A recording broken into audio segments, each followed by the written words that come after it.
Hello there, a very good evening and welcome to another edition of Democracy Under Threat. I'm your host, Eddie Lane, and of course, I'm joined this evening by Ms. Priya Manik Chan. She is a former minister on the People's Progressive Party Civic Government and also a candidate for the PPPC in the March 2nd general and regional elections. We're continuing to monitor what is happening in Guyana. There has been quite a number of developments over the past few hours. So Priya, welcome to the program. Thank you, Eddie, and I'm really enjoying the ability to do this in the lockdown. So to the creator of Zoom, we are deeply grateful. Guyanese in particular are grateful at this time because of what it allows us to do at a time when a political party, a relic from the past, is still trying to steal the will of the people in a country in 2020. So it really means a little bit more to us here that we should, that we're able to use this forum, Zoom, even as we take precautions against the deadly pandemic that the world is presently faced with, the COVID-19. All right, I think Guyanese are now fully aware of what transpired post March 2nd of 2020. We're at the point now where the battle is on to ensure, and this is a battle that is being fought by the People's Progressive Party Civic and a number of the new political parties that contested the elections. The battle really is to protect our democracy and to ensure that there are credible and transparent results of the March 2nd general and regional elections. The Commission has been meeting continuously every week, several times per week, to more or less finalize the recount. A recount that was requested by Mr. Granger himself to have CARICOM to come and monitor or to scrutinize, basically, and the same recount that one of his local government candidates would have attempted to thwart, and that candidate was represented by one of his current candidates, Attorney at Law Royce Dale Ford. We're at a point now, though, where we are very close, I would want to believe, to having a recount. The CARICOM team is expected in Guyana, I think, tomorrow, Thursday. But there still seems to be a number of attempts by some of the commissioners, the commissioners on the APNU AFC side, to more or less thwart this entire attempt to have credible results. So Eddie, I think we need to be very clear and very frank with our supporters and with people who are looking to us for answers, and with ourselves. I don't believe at this time we could be unclear about whether there was a deliberate attempt to take the election, to steal the election, to rig the election in favor of the PNC, APNU, AFC. We are absolutely clear. In fact, you know, when it was happening, when the thing was unfolding on the night of the 4th and the night of the 5th, we knew stuff was off. We were in the building at Ashman's there, and as things were happening, you objected. Not only the PPPC, but the PPPC and other parties objected as things were unfolding. When the boy called 2 ballot boxes and then said he was tired and went in, and we objected. When they attempted to use the spreadsheets, we objected. Everybody, observers, political parties, the PPPC led those objections. At that time, we weren't clear that I don't think anybody could have imagined that this level of rig would be attempted in 2020. In the presence of live cameras, rolling cameras, that is video cameras that we are accustomed to, as well as live Facebook feeds. So at that time, we didn't know what was happening. We knew something was off, and you were trying to keep it on track by following the laws and asking that the laws be complied with.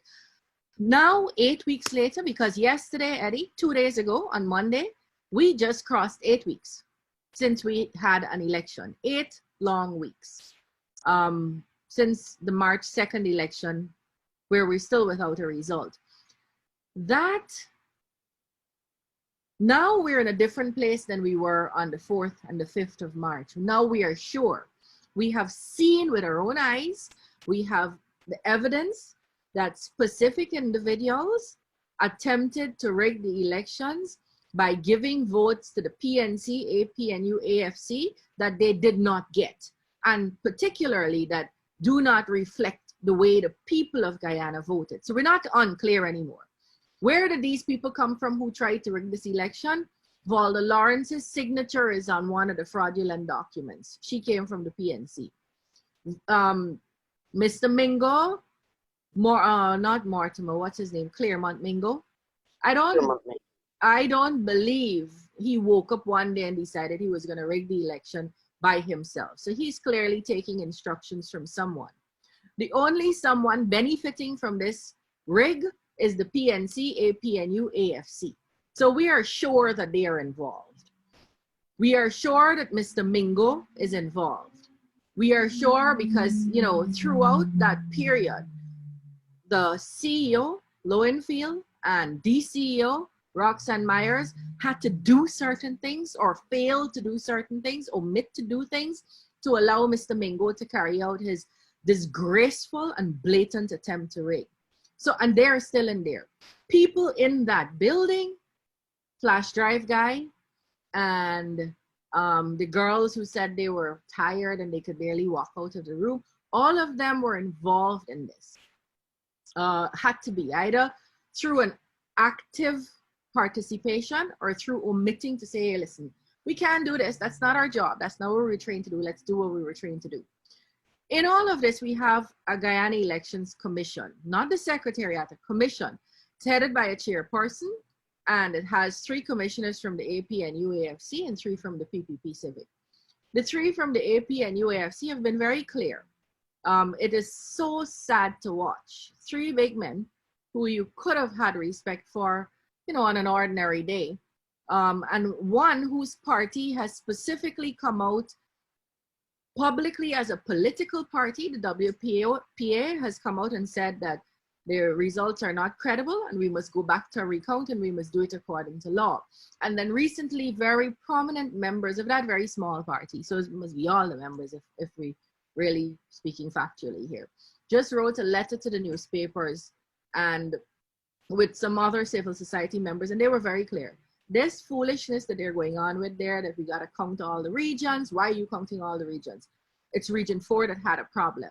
Plus, they were saying very clearly, we need to see the declaration for Region 4 on what it was based. You need to set that aside. These are members of the WPA, and one of their representatives, Desmond Trotman, is shamelessly sitting on that commission trying to steal votes. Still, surely they have some control over him. But we have 3 commissioners who represent the AP and UAFC who have throughout this process not condemned or criticized the blatant and very, very visible attempt to thief the election that everybody else saw. They apparently are the only ones who didn't see it.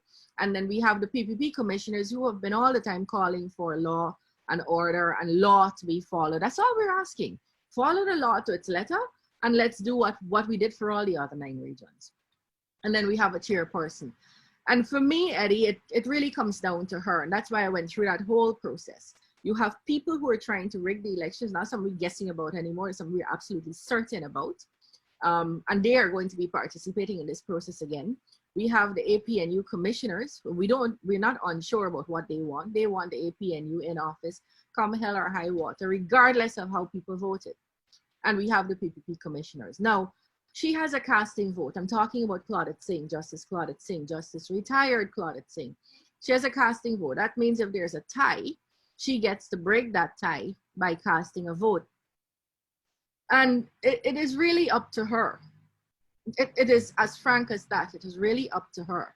Are we going to have free and fair elections with a credible declaration, transparent declaration of results that could withstand scrutiny and that will withstand scrutiny? Or is she going to side on the, or lean on the side of the oppressors and act accordingly?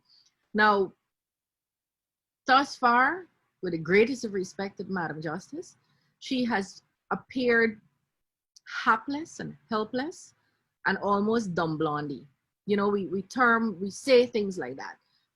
We know that to be common parlance, dumb blonde. You just totally clueless about what's going on. In fact, that's the best thing we can say about her right now. That what she did was, I still want to lean on the side that it was not deliberate and it was not siding with people who had determined already that they were going to rig the election. But so far, she has come over extremely helpless and almost stupid. And it is unacceptable. She's done such harm to the movement that has been struggling for many years, and finally started to see some movement. She's really been harmful to the movement, the worldwide movement that has been happening, caught on here also in Guyana, to appoint women to a high position. She went in there and she seemed, even in the movements around the building or around the court, she seemed like she reveled in the fact that she had bodyguards looking after her. Why do you need bodyguards? You're a powerful woman. You are strong. You are sensible. You are capable. Stop behaving as though you're so helpless. And could you fetch this and could you fetch that? That's not for this era. And it's not going to be tolerated in this era. And that's why I say, for me, it is up to Claudette Singh and what she will do that will determine whether we are sanctioned as a country and whether ministers and so on are sanctioned or not.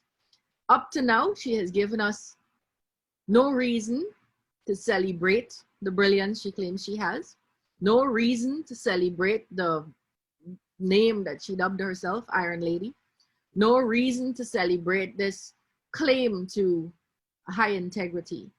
So far, we haven't gotten any reason to celebrate those things. And I'd like to put it down to her being hapless. And I'm being very clear, that's the best thing we could say about her right now.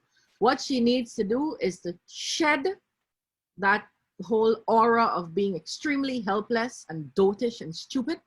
Sit down, determine what needs to be done. And I know you're probably wondering why I'm saying she should do this now. This should have been done a long time ago, I agree, but this is where we are now. Sit down and work out how this count will go in your head, how this recount will go, and address the issues that will come up long before they come up. Or else we're going to have a recount that will be delayed. I anticipate all the tricks coming out of the AP and UAFC, all of the tricks being pulled out of their hats for this recount. There are going to be maximum attempts to delay. It's going to be accommodated by members of the Secretariat who are in their pocket or otherwise being held hostage by them. It's going to, they will do everything they can to frustrate the process and make a declaration that does not reflect the will of the people of this country. And so I am saying there is a woman in Guyana who could stop all of that, and all eyes are on her. And I think it is time for us to stop being diplomatic and say to her that we demand that she does what she says she's capable of doing, what we are paying her, because she's being paid handsomely, what we are paying her to do, and what she swore on her holy book that she will do as chairperson of GECOM. And I think we're not at a place anymore where we could split hairs. This is what is required of her, and she has to do it. Priya, but I think a lot of people have recognized, there's so many occasions from March 2nd to now where these attempts were made, and you mentioned those attempts by Mr. Mingo and the commissioners representing the APNU, AFC, and elements in the Secretariat and so forth. But the PPP has managed to, with the support also of the small parties, the diplomatic community present there, the international observers, who are all for democracy and for free and fair elections, have managed to thwart every single attempt from March 3rd, I think it was, to rig the elections, to declare unverified results. And I think they, this seems to be a movement, a people's movement that is growing. When you look at the guys who are protecting the ballot boxes, the guardians of democracy, when you look at the constant efforts to ensure that the results are credible, the PPP and all the new parties and all those who are in favor of democracy must be commended for those efforts. And I'm very, very, very confident personally that any attempts during this recount that are made to somehow declare results that don't reflect the will of the people, those efforts would also be thwarted. You were talking about people we know about, the small parties, the PPP. I picked up my phone to read you this, and this came into me at 2:47 p.m. today. Good afternoon, Ms. Priya. We cannot allow this election to be stolen because our future generations will never forgive us. This is someone from Region 9. Region 9, WhatsApping me, writing me. Probably going somewhere to get reception. Someone else sent in yesterday suggestion that we about how she believes we can get the SOPs declared. So this is not, I think they're stunned. They carried on as though they were just going to swear themselves in. In fact, I am aware that at least 3 times, I think 4 times, I'm remembering 3 for sure. 3 times that there were real attempts to swear Mr. Granger in. They had soldiers dressed in their white clothes, the band people, who the ceremonial people, and there were attempts to clear some public buildings and secure them and so on, so that he could go and get sworn in, because he really believed, and the people around him, they really believed that they were just going to do whatever they wanted, not serve the people of this country, not do what they promised to do in their manifestos, and still just take the election in 2020, take an election and move themselves into office and move on like that in 2025 and 2030. And they are stunned that 8 weeks later, they are illegitimate, they are unlawful, they're not recognized. We don't see them. In fact, they're hiding. When last you saw a minister either on TV or on the internet or making a comment somewhere? We don't see them. What we have seen are ministers or former ministers who actually stepped out against the president and the government, saying this is unacceptable and I'm not going to be a part of this. We don't see right now, education is in shambles. We have kids at home. We have children who the Child Care and Protection Agency reported that they're getting more calls for sexual and physical abuse of children, because we've locked them up in homes with people who are abusers. Parents can't work, so they can't feed those kids. Parents can't teach them because they just don't have the ability to do that. Parents can't have them accessing internets and e-learning because they can't pay for the internet and the bandwidth and so on. We have a country that is in deep crisis. We don't see the ministers. The ministers have gone into isolation where they're at home. They're collecting their very big, fat, undeserved salaries, and they're doing absolutely nothing for people. They themselves are shocked. I think they believe that they were just going to be just passing, regardless of what people of this country wanted. It's a different time. That and it's for that reason, Priya, I said that it has now become a people's movement, right, where it is beyond the political parties. It is, right. Guys, when you look at the guardians of democracy, many of them are persons who want to see Guyana's democratic gains since 1992 are protected. You're seeing people in communities across the country coming out and are speaking out, even supporters, people who well, that's it. You expect you expect the PPP supporters to say what, we don't like this or whatever. What is really very, very pleasing to my heart and really very encouraging is PNC supporters, people who are saying to you that we voted coalition because we believe that a coalition government has more scope for inclusivity and all those things that they told people they would offer.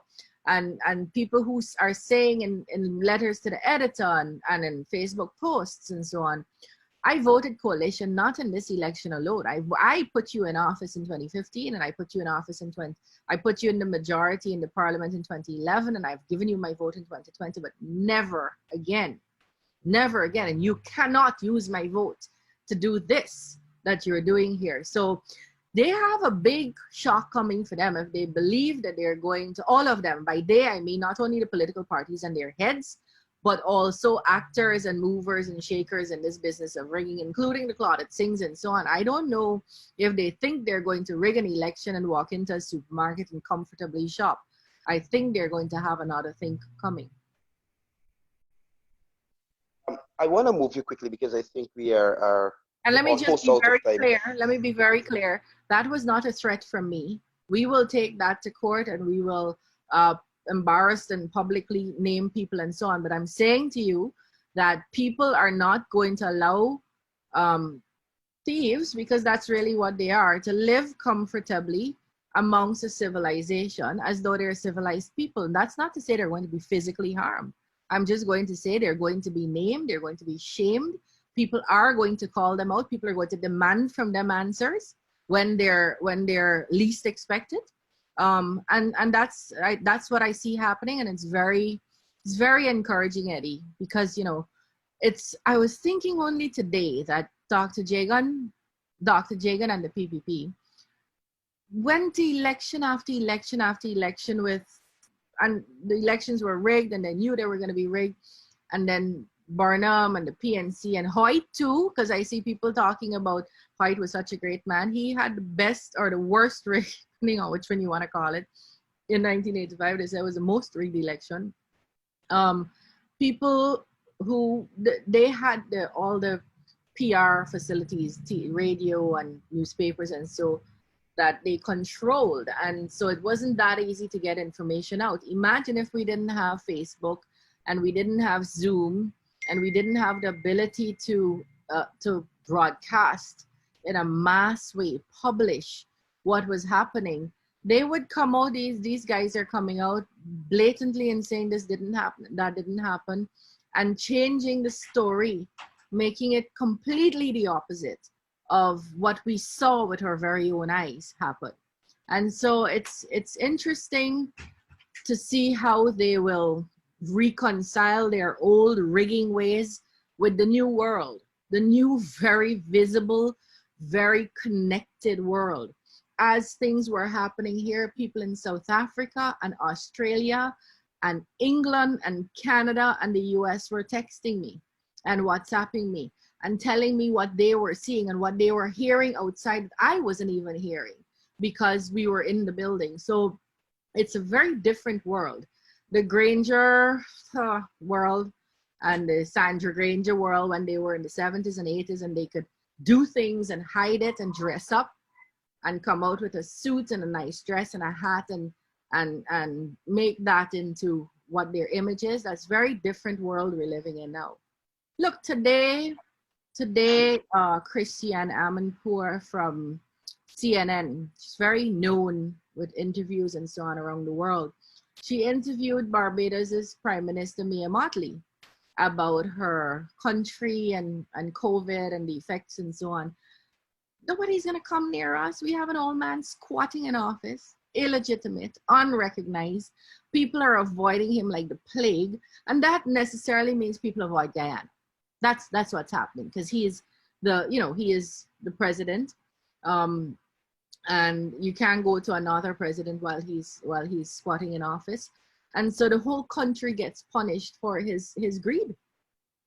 Quickly, because I think we have just maybe about 3 or 4 minutes more. I want to ask you, Priya, in the context of sanctions, and I know anytime we head in any direction, like we were going to have unverified results that are not transparent declared, Guyana could be sanctioned. I think a lot of people still don't understand. I know it's going to start with personal sanctions first, and it may very well, should we not get proper results, may very well end up in a situation of sanctions on our country. Quickly, in maybe a minute or two, if you can So I don't want again. to speculate, and I want to be very clear. For me, it pains me to talk about sanctions for my country because I know what that means. You know, today someone was made a post, a private school parent made a post, private school parent made a post that during the class, because they're doing Zoom classes, I think, or Google Classroom or something, but during the classroom, the teacher said, okay, you can take a break and go get lunch. And one of the children said, and that was audible for all the parents to hear, uh, sorry, mommy went to work and she didn't cook anything. And that's where we are. That I is saw half of this I country. saw it. Right. That is half of, I mean, while the president and his ministers, unlawful as they are, hide and their children are eating and learning on our backs, people are starving.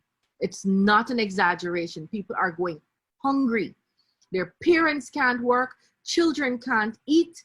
They can't eat 3 square meals. Things are off the shelves already. You can get some vitamins and so on in the pharmacies. You can get some items from the supermarket. It's already there. It's going to get much worse. So it brings me no pleasure to say that sanctions will come. But let me tell you what will happen. The individuals will be sanctioned. They'll simply say, Simona, you, your daughter, Nicolette, you, your daughter, Nigel Hughes and Kathy, you guys can't travel. You can't come to our country because, you know, you're not behaving in a civilized manner. You're stealing votes in 2020 and take visas and so on. That will probably happen. But we have also heard very clearly from ambassadors and high commissioners and so on what sanctions mean. And they have given us examples. The EU High Commissioner, I think last week sometime on a program on the Kaieteur News political show, said very clearly, or one of their talk shows, it might not be the political show, said very clearly that they're unable to work with governments who are engaging in these kinds of malpractices. And he might have been saying it nicely. They're unable to work with governments who thief in people's votes, who are refusing to recognize the will of the people, who are squatting in office despite the fact that they were thrown out through an election. They're unable to work with governments and they're not able to cooperate with them. And he said very clearly, we've done it in Africa, we've done it in Asia, we've done it in different countries, and we will be forced to make sure we don't cooperate with countries who benefit from rigged elections. Now, like I said, John Doe from Buxton, Mary Jane from Blackbush Polder, Sunil Singh from Kitty, they don't go and negotiate on behalf of the people of Guyana. It's a government that does that, a government who is not recognized anywhere. So they might not say, Guyana, you're sanctioned, but when they say, which the ambassador said very clearly the other day, we can't work with a government who stole an election. We can't work with a government who is keeping themselves in office despite how people voted. We can't work with a government who has benefited from results at an election that are not credible or transparent. So if you can't work with the government, it means any aid, any benefits, any kind of trade negotiations, any kind of, those things will stop. The cooperation between countries or even amongst countries in a multilateral sense will stop, and Guyana will suffer for that. Now, we say that so abstractly, Guyana will suffer. People will go hungry. Farmers are going to want for fertilizers and chemicals and so on that they're not going to get. People are going to have trouble accessing Western unions and other remittances that they get. So it's a very frightening road. And it comes back to, you know, here are people insisting that they stay in office, although they're not governing. So right now they're in office and they're doing zilch, zero for people. I mean, they have such a fantastic opportunity at this time to serve the people of this country. And they're not even doing that because they don't care. And that's the problem, Eddie, with rigged elections. I'll come to that in a minute. But here you have people who just don't care about the people that they're sworn to serve. And that's the problem with rigged elections. When you rig an election, there's no reason to serve because you'll just rig the next one. You're not trying to win hearts and votes by serving people and serving them well and serving them equitably and coming up with new initiatives. You don't need to do that if you're just going to rig the election. And that is where people will really suffer. Priya, I want to thank you very much for joining me. Our half an hour has gone. Ah, The program is now heating up, but our half an hour has gone. Um, I want to thank you very much again, like I said, for joining me, and of course, for those who are joining us on the television and on social media with this program. To be part of this program. Just a quick update before we go. The team is expected, the CARICOM team is expected here tomorrow. Um, but the issue is that GCOM has not yet decided on a date. There is this ridiculous request to have 33,000 face masks. We didn't get to deal with that for the persons who will be part of the recount process. There is this ridiculous idea of wanting to sanitize and sterilize ballot boxes and all sorts of things. A whole host of efforts to maybe delay and thwart the recount efforts. So I'm going to give you probably 30 seconds to wrap things up. I know you wanted to talk about the masks. Yeah, the mask request is ridiculous. It is not what is happening standard anywhere in the world. In fact, leaders, presidents, prime ministers, I can name two, Jacinda Ardern and Mia Mottley. And I saw the Prime Minister of Trinidad and Tobago have come out and specifically asked their citizens not to purchase masks that N95s and the surgical masks and so on. They're asking them to leave that for health workers and to use homemade masks. I saw Sanjay Gupta from the CNN do a whole piece, an infomercial sort of, on the use of homemade masks and why they're beneficial and why they work and so on. This government in Guyana, who can't give a single mask to a single citizen, either as a government or a political party, it's the PPPC who has been distributing masks and have done more than 50,000 persons so far, and smaller parties, new parties who have been taking up that effort. The government and the AP and the political parties in government have not done a single mask distribution. They cannot get masks to our health workers, or even soap for them to wash their hands, or soap for them to wash their the facilities that they are using. Soap, but they want 33,000 masks so that the people at GCOM could change them every hour. There's another request. The request is really that they change them every half an hour, which is 66,000 masks. And it's just bizarre.